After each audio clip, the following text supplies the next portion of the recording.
नमस्कार साथियों, मैं विनिश पारासर। स्वागत है आपका वर्ल्ड इवेंट्स हिंदी में। साथियों, हेनरी किसिंजर का एक कोट है। इन्होंने कहा है कि जियोपॉलिटिक्स दुनिया का शतरंज का खेल है, और ये कोट आज के समय बिल्कुल फिट बैठता है। साथियों, अमेरिका को ही ले लीजिए। अमेरिका की जियोपॉलिटिक्स सुबह कुछ और होती है और शाम होते होते कुछ और हो जाती है। साथियों, मैं इस वीडियो में आपको बताऊंगा कि अमेरिका दुनिया के देशों के साथ किस तरीके से दोगलापन करता है, किस तरीके से अमेरिका दुनिया के देशों पर दबाव डालता है और अपने मन मुताबिक काम कराने की कोशिश करता है। अभी रिसेंटली साथियों, रसिया और बेलारूस 41 जगहों पर इन्होंने एक युद्ध अभ्यास किया है 12 से 16 सितंबर तक, जेपड़ 2025। इस जेपड़ के अंदर भारत ने भी अपनी सेना भेजी है। भारत के भी 65 सैनिक यहाँ पर गए हैं इस युद्ध अभ्यास में भाग लेने के लिए। साथियों, इस युद्ध अभ्यास में ये इतना विशाल युद्ध अभ्यास है कि इसमें 1 लाख रशियन सैनिक इसमें भाग लिया है। एक ऐसे समय में जब रसिया यूक्रेन में युद्ध लड़ रहा है, एक तरफ रसिया यूक्रेन में युद्ध लड़ रहा है, वहीं दूसरी तरफ रसिया दुनिया का सबसे बड़ा एक युद्ध अभ्यास कर रहा है। रसिया के यहाँ पर 1 लाख सैनिक इस युद्ध अभ्यास में भाग लिया है।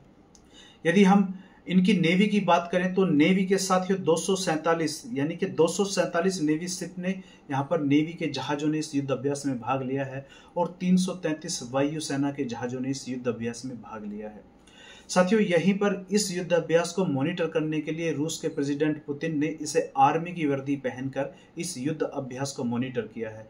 यहीं पर रसिया के द्वारा अमेरिका को एक यहाँ पर इन्विटेशन दिया जाता है कि आप आइए और हम दुनिया का सबसे बड़ा युद्ध अभ्यास कर रहे हैं, आप आइए और अपनी आर्मी को भेजिए और देखिए हम किस तरीके से करते हैं।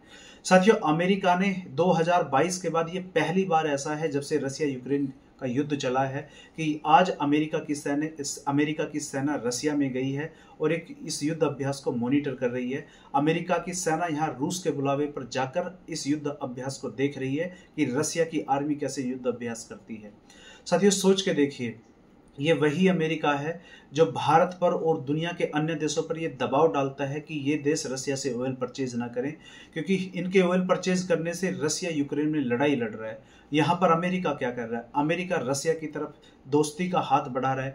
एक ऐसे समय में साथियों, जब अब रसिया के ड्रोन नेटो देशों में के अंदर घुस रहे हैं, नेटो देशों के अंदर एंट्री कर रहे हैं, वो ऐसे समय में आज के समय अमेरिका की सेना रसिया के अंदर बैठी हुई है।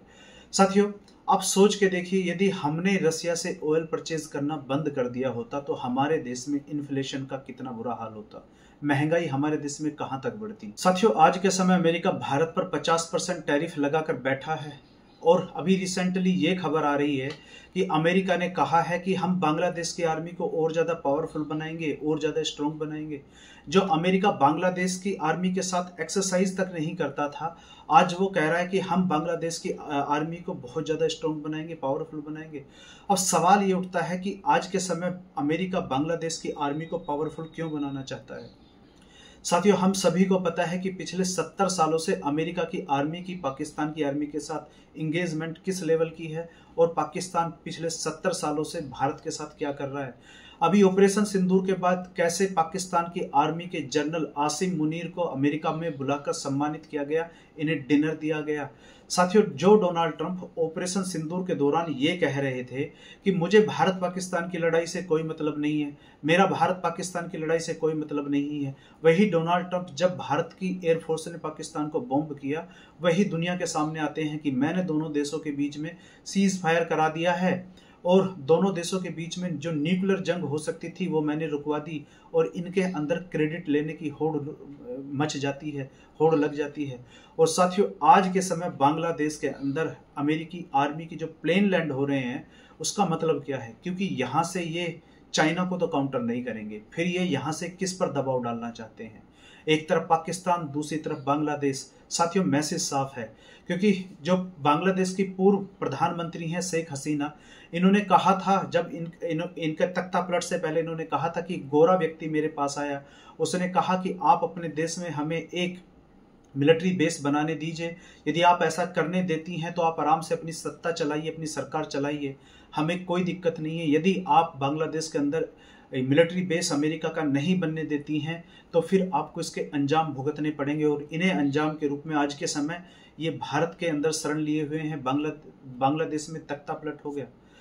साथियों, आज के समय अभी जो भारत और ये जो ट्रेड डील का जो सारा अभी जो आज के समय नाटक चल रहा है अमेरिका का, जब बांग्लादेश की ट्रेड डील अमेरिका के साथ होती है और बांग्लादेश पे शॉकिंगली 20% टैरिफ लगाए जाते हैं, वहां बांग्लादेश के जो आज के समय कार्यवाहक प्रधानमंत्री है ये कहते हैं कि देखो हमने भारत के साथ हमने अमेरिका के साथ अच्छे से नेगोशिएशन की और हम पर 20% टैरिफ लगे। वहीं भारत पर देखो, भारत पर कितने टैरिफ लगे हैं, भारत पर 50% टैरिफ लगे हैं। साथियों, जियोपॉलिटिक्स में एक कहावत है, there is no free lunch. दुनिया में कुछ भी फ्री नहीं है।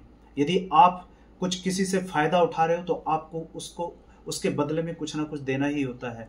और अब तो अमेरिका ये भी कह रहा है कि आप डरिए मत, बांग्लादेश से अमेरिका कह रहा है कि आप डरिए मत, हम ये जो आप पर 20% टैरिफ लगाए हुए हैं इनको भी और कम कर देंगे। साथियों, आने वाले समय में देखना होगा कि अमेरिका के ये जो एक्शन है इनको भारत सरकार किस तरीके से रीड करती है, किस तरीके से हमारी जियोपॉलिटिक्स आने वाली जो इक्वेशन है इस रीजन में कैसे चेंज होती है। ये हालांकि देखना होगा, क्योंकि ये हमारे लिए एक चिंता की बात तो है कि अमेरिका अब बांग्लादेश में भी अपनी प्रेजेंस बढ़ा रहा है। साथियों, इस वीडियो में फिलहाल इतना ही। आपको कैसी लगी वीडियो कमेंट बॉक्स में अपने सुझाव जरूर दें। मिलते हैं अगली वीडियो में अगले टॉपिक पर। बहुत बहुत धन्यवाद।